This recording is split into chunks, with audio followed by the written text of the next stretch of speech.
Hello and welcome back to Property Insight. My name's Mark Ashworth. And I'm Neil Harding. We're going to be talking about all the things to look out for in 2026. What happened to Bank of England base rates as we came out of 2025 and what myself and Mark are going to be focused on for the next year. Welcome to the market update.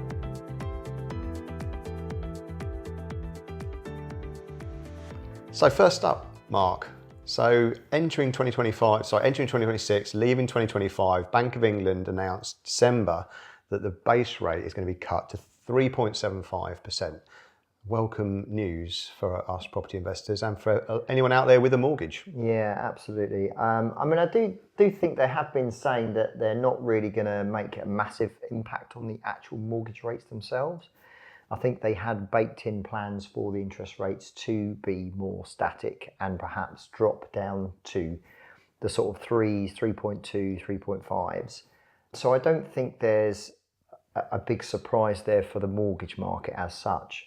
But what it does mean is that moving forward, when you are planning to have, or let's say there's products coming up for renewal, I think those rates will settle around a much more affordable level leading into the next year or two.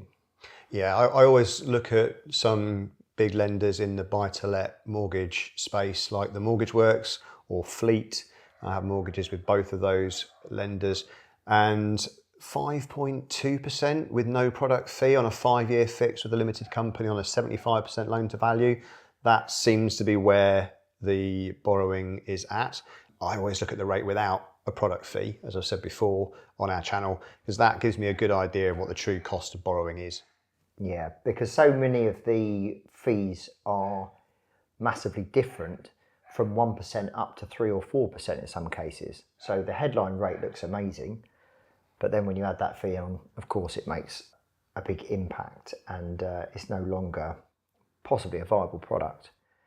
I think it will give a bit more certainty to investors. I think it will settle the market down, but I still do think it's a real buyer's market out there at the moment. I agree. Yeah, definitely seeing lots of opportunities to buy at real discounts as well.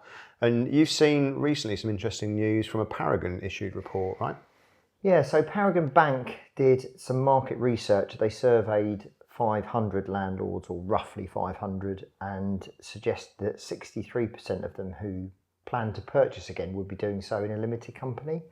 I think it's definitely now the absolute standard that when people are investing in property, they are having those in limited companies as opposed to personally owned.